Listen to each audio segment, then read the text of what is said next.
दोस्तों आज की क्लास में आप लोग झारखंड जीके पढ़ेंगे और ये उन सभी स्टूडेंट के लिए हेल्पफुल होने वाला है जो जेपीएससी या जेएसएससी के थ्रू जितनी भी वैकेंसी आती है तो इसकी तैयारी अगर आप कर रहे हैं तो ये हेल्पफुल हो जाएगा आपके लिए। और लेते हैं आज का पहला प्रश्न। और पहला प्रश्न है कि झारखंड का सबसे लोकप्रिय और सुशील वाद्य कौन सा है। तो ये है बांसुरी। दोस्तों फूंक करके बजाए जाने वाले वाद्य यंत्र में ही आता है बांसुरी और झारखंड में सबसे लोकप्रिय है बांसुरी। इसी में दोस्तों सिंघा भी आता है, शहनाई भी आता है, मदन भेरी भी आता है, लेकिन बांसुरी सबसे लोकप्रिय झारखंड में सुशील वाद्य यंत्र में है। चलिए हम लोग अगले प्रश्न पर आते हैं, लेकिन उसके पहले धुरीना ऐप पर सारे कोर्सेज लगे हुए हैं। तो अगर आप जेएसएससी या जेपीएससी के थ्रू जो वैकेंसी आई है उसकी अगर आप तैयारी करना चाहते हैं तो धुरीना ऐप पर सारे कोर्सेज लगे हुए हैं, तो वहाँ से आप ले सकते हैं। टुसू पर्व किस दिन मनाया जाता है। देखिए दोस्तों झारखंड में एक त्यौहार मनाया जाता है, वो होता है टुसू पर्व। और आपसे प्रश्न पूछा जा रहा है कि ये कब मनाया जाता है। इसका आंसर हो जाएगा option number D, Makar Sankranti के दिन टुसू पर्व मनाया जाता है। ये जनवरी माह में मनाया जाता है दोस्तों। और लड़कियां इसमें क्या करती हैं कि चौड़ल बनाती हैं और इस चौड़ल को विसर्जन करना होता है और आसपास के नदी तालाबों में लड़कियां ले जा करके और इसका विसर्जन कर देती हैं। और ये पर्व त्यौहार जो है झारखंड में काफ़ी लोकप्रिय है और यहाँ से कई बार एग्जाम में क्वेश्चन भी पूछा गया है कि टुसू पर्व कब मनाया गया है। तो ये मकर संक्रांति के दिन इस त्यौहार को मनाया गया है। अगला प्रश्न है कि निम्न में से कौन सा पर्व होली का झारखंडी रूप है। तो इसमें आ जाता है दोस्तों इनमें से कोई नहीं, क्योंकि ये जो फगुआ जिसको बोलते हैं वो होली का झारखंडी रूप है, फगुआ। और ये झारखंड में मनाया जाता है। और जिस तरीके से रंग अबीर गुलाल से जो होली मनाई जाती है वैसे ही झारखंड में भी होली मनाई जाती है। लेकिन झारखंड में शिकार पर जाने का भी एक प्रथा है होली के त्यौहार के दूसरे दिन। और झारखंडी लोग जो होते हैं, झारखंड के जो लोग होते हैं वो बहुत ही धूमधाम से इस त्यौहार को मनाते हैं।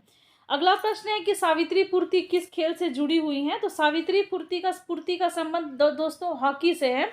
और झारखंड की पहली महिला अंतर्राष्ट्रीय प्लेयर जो हैं ये सावित्री पूर्ति हैं, ये हॉकी खेलती हैं। चलिए एक प्लेयर के बारे में मैं आपको बता दूं।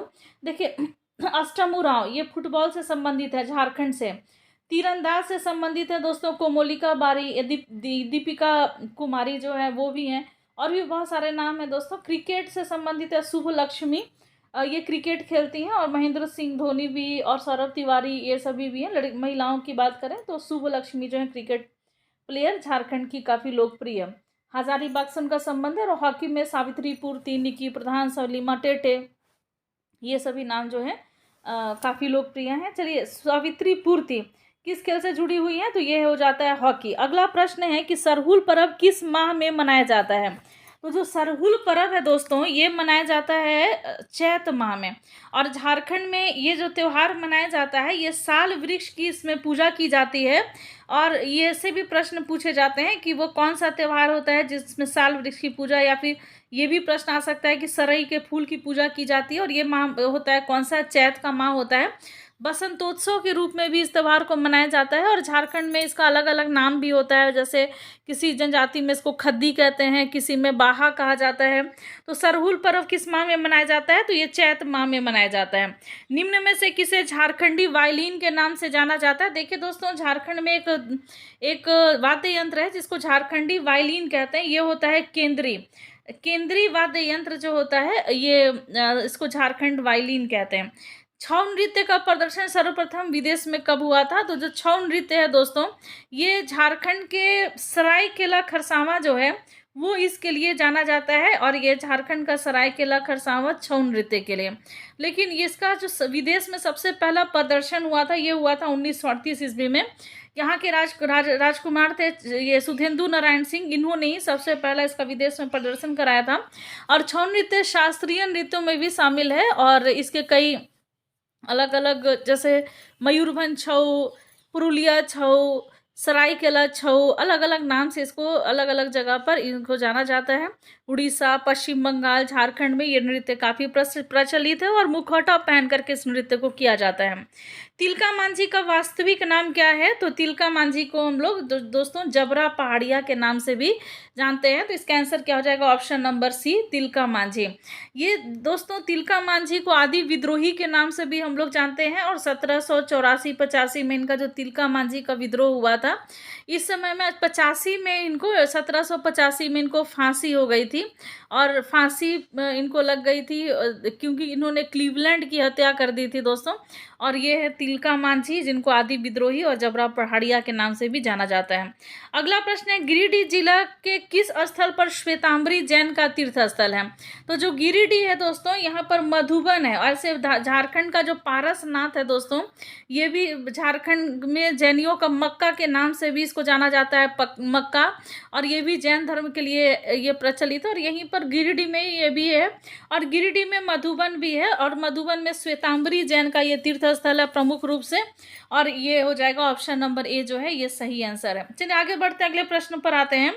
आदिवासी भाषा में हुल शब्द का अर्थ क्या है? देखिए दोस्तों, झारखंड में ये जो वर्ड आपको मिलता है, अक्सर संथाल विद्रोह को हम लोग हुल विद्रोह के नाम से भी हम लोग जानते हैं। जब संथाल विद्रोह हो रहा था तो जो जनजाति थे वो हुल हुल कह करके आवाज निकालते थे इस विद्रोह में, और इसको क्रांतिकारी होता है। हुल का मतलब होता है क्रांतिकारी, और संथाल विद्रोह को हुल विद्रोह के नाम से भी हम लोग जानते थे। अब आपको कमेंट करके बताना है कि संथाल विद्रोह किस वर्ष हुआ था। अगला प्रश्न है कि मरांग गोमके के नाम से किसे जाना जाता है?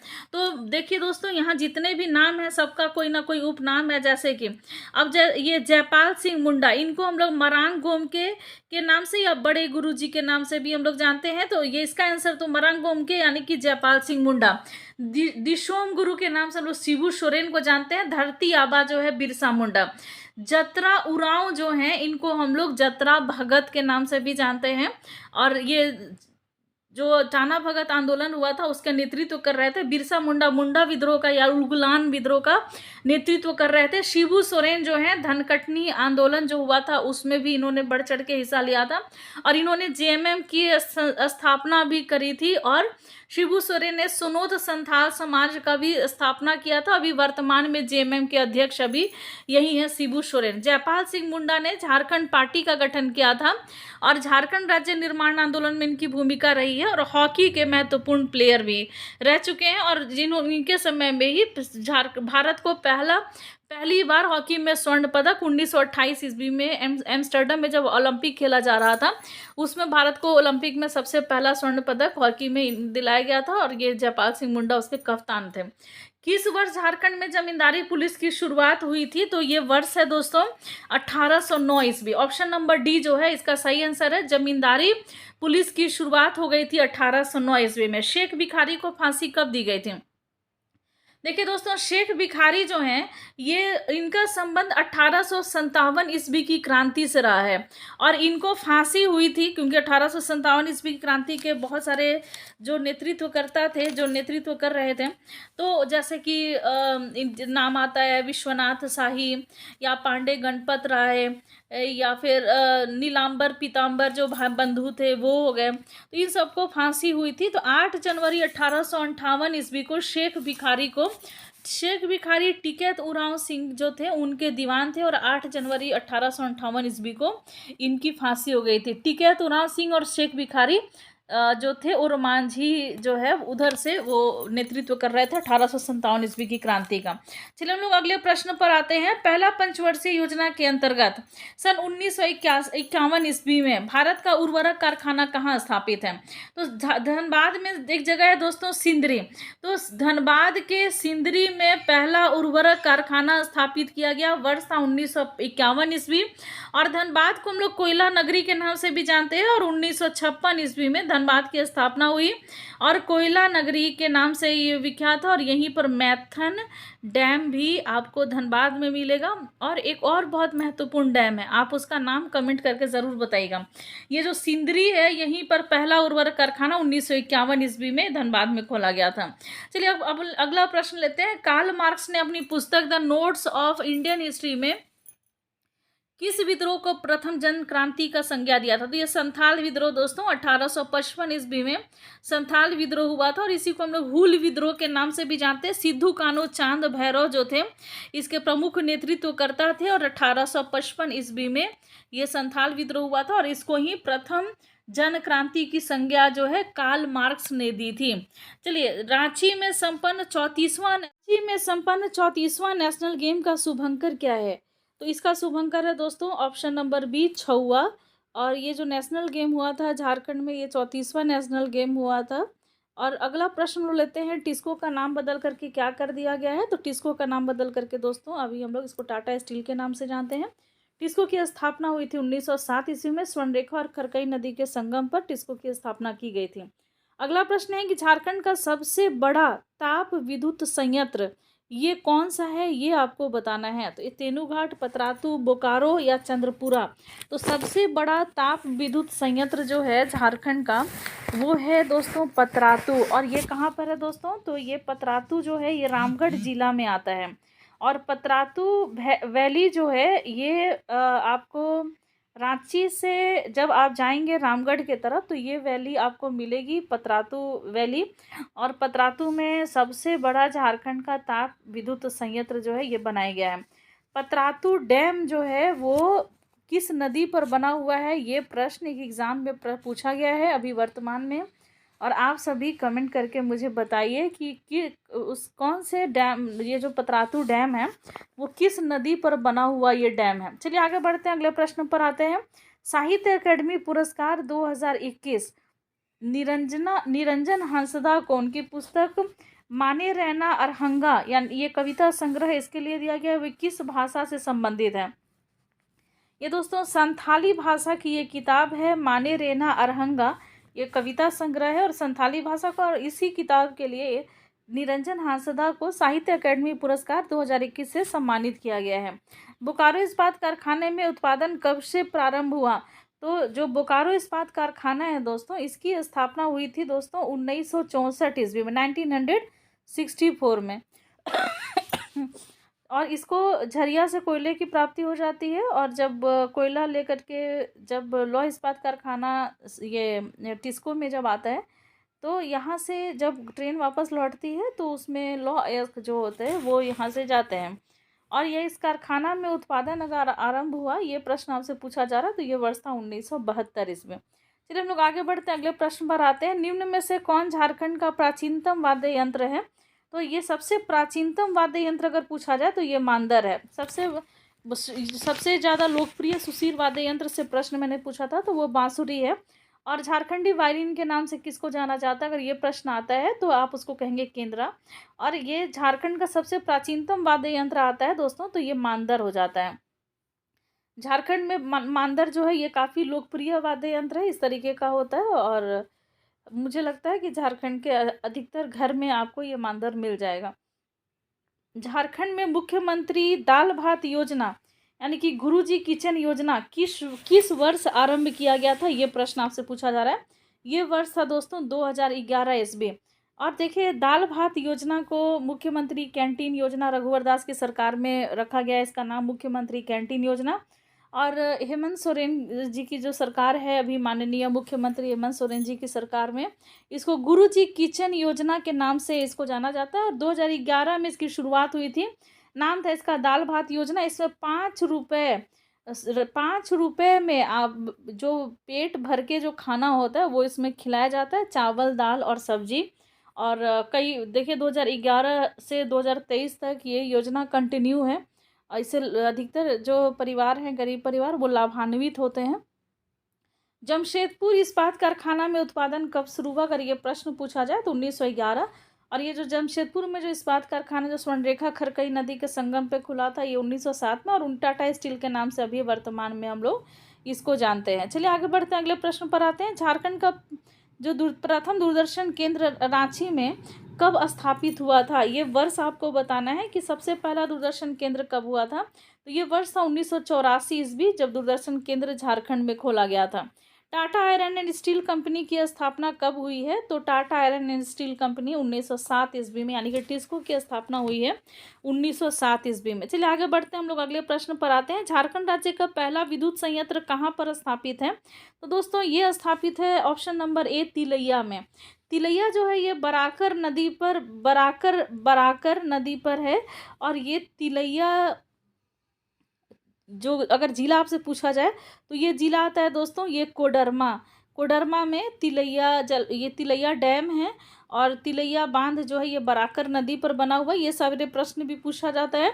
और पहला विद्युत संयंत्र झारखंड का यहीं पर खोला गया था, तिलैया में। बोकारो लौह इस्पात उद्योग की स्थापना किस वर्ष की गई थी।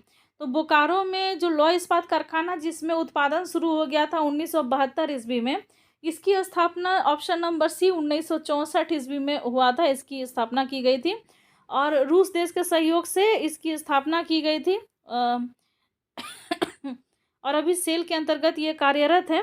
एशिया का पहला मीथेन गैस का कुआं पर्वतपुर झारखंड के किस जिले में अवस्थित है?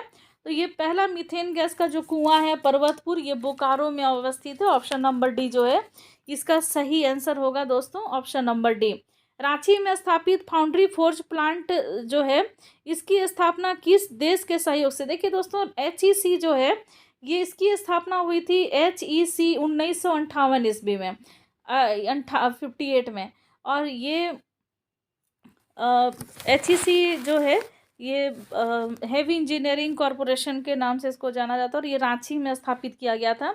और इसके 3 भाग हैं, इसमें एक भाग ये भी है फाउंड्री फोर्ज प्लांट जो है ये, इसको FFP के नाम से भी जाना जाता है और ये चेकोस्लोवाकिया देश के सहयोग से बनाया गया था। ऐसे अगर HEC की स्थापना की बात की जाए तो ये रूस और चेकोस्लोवाकिया देश के सहयोग से इसकी स्थापना की गई थी और HEC का जो फाउंड्री फोर्ज प्लांट है ये चेकोस्लोवाकिया के सहयोग से इसका बनाया गया था। ये रांची में स्थित है दोस्तों। झारखंड के किस जिले में सर्वाधिक संख्या में बाल श्रमिक कार्यरत हैं? सबसे ज़्यादा अगर बाल श्रमिक हैं झारखंड में तो ये कहाँ पर है? तो ये सबसे ज़्यादा रांची में कार्यरत है।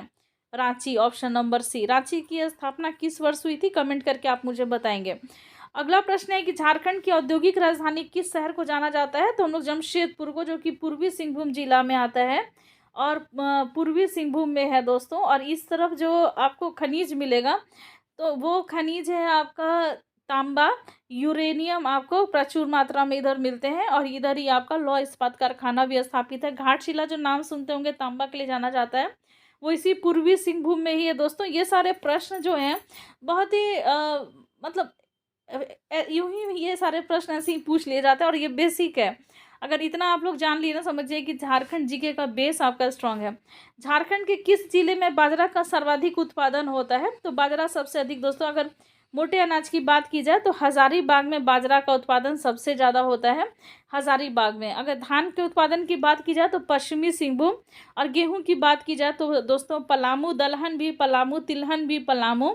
चलिए अगला प्रश्न है कि बोकारो लौह इस्पात कारखाना की स्थापना किस देश के सहयोग से हुई थी? तो सोवियत संघ, रूस के सहयोग से। ऑप्शन नंबर ए जो है ये सही आंसर है। अगला प्रश्न है कि मुरी में एल्युमिनियम कारखाना की स्थापना किस वर्ष की गई थी?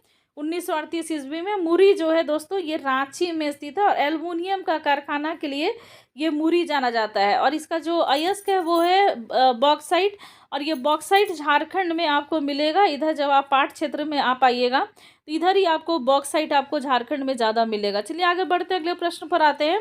बोकारो लौह इस्पात कारखाने को लौह अयस्क की आपूर्ति किस स्थान से होती है?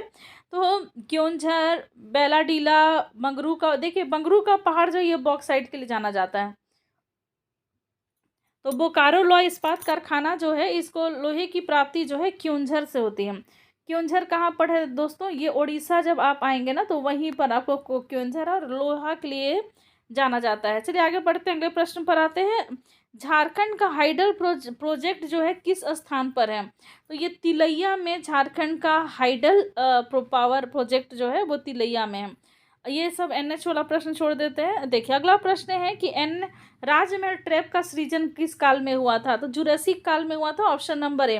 चलिए अब हम लोग ये भी जान लें कि आखिर राजमहल जो क्षेत्र है झारखंड का, ये आपका किस तरफ आपको मिलेगा? देखिए ये वाला जो एरिया है ना, इधर ही आपका राजमहल का क्षेत्र है और इस तरफ आपको दोस्तों ये जब ज्वालामुखी का उद्गार होने के बाद जो उसके लावा से इस जगह का निर्माण हुआ था और आपको इसी राजमहल में झारखंड में काली मिट्टी भी आपको मिलेगी। झारखंड में कितने आकाशवाणी केंद्र हैं? तो झारखंड में 6 आकाशवाणी केंद्र हैं। तो आज का हम लोगों का प्रश्न जो है ये समाप्त हुआ। मेरा बताना था कि आपको 40 क्वेश्चन मुझे आज कराने थे, लेकिन 2 क्वेश्चन मैंने स्किप कर दिए हैं। तो चलिए 2 क्वेश्चन और एक्स्ट्रा मैं आपको करा देती हूँ। झारखंड राज्य में पहला सीमेंट उद्योग की स्थापना किस वर्ष हुई थी? तो ये वर्ष था दोस्तों 1921 ईस्वी में, और ये कहाँ पर हुआ था, तो ये जापला में हुआ था। और ये जापला, अगर आपसे पूछा जाए कि जपला कहाँ पर है, तो ये पलामू, जब आप आएंगे तो पलामू में जपला सीमेंट का कारखाना है, और इसकी स्थापना हुई थी दोस्तों 1921 ईस्वी में। ये सारे चीज़ भी आपको याद रखने हैं। स्वामी विवेकानंद निःशक्त स्वावलंबन प्रोत्साहन योजना के तहत निःशक्तों को मिलने वाली राशि 200 से बढ़ा करके कितनी कर दी गई है, तो ये हो जाएगा दोस्तों 400 रुपये जो है ये कर दी गई है। चलिए एक और प्रश्न ले ही लेते हैं। 1928 ईस्वी में एम्स्टर्डम ओलंपिक में स्वर्ण पदक जीतने वाली हॉकी टीम की कप्तानी किसने की थी, तो जयपाल सिंह ने की थी। 1903 ईस्वी में जन्म हुआ था। 1970 ईस्वी में इनका देहांत हो गया। झारखंड पार्टी का भी गठन इन्होंने किया था। चलिए आज के इस क्लास में बस इतना ही, मिलते हैं नेक्स्ट वीडियो में। दोस्तों पहले की तरह क्लासेस आप लोग को 21 तारीख से मिलने शुरू हो जाएंगे। जैसा कि आप सभी को पता है कि मैं अभी झारखंड में नहीं हूँ, मैं अभी महाराष्ट्र पूना में हूँ बेटा के ट्रीटमेंट के लिए। जैसे ही हम लोग सब यहाँ से ट्रीटमेंट ले लेते हैं, सही हो जाता है, फिर हम लोग वहाँ पर पहुँच जाएंगे। 19 को मेरे यहाँ से टिकट है, मैं 21 को क्लास आप लोग की क्लासेस लेनी शुरू कर दूँगी, क्योंकि छठ पर्व भी है। तो आप सभी को पहले ही छठ पर्व की ढेर सारी शुभकामनाएं। तो आज बस इतना ही दोस्तों, मिलते हैं नेक्स्ट वीडियो में, लेते हैं आपसे विदा। धन्यवाद।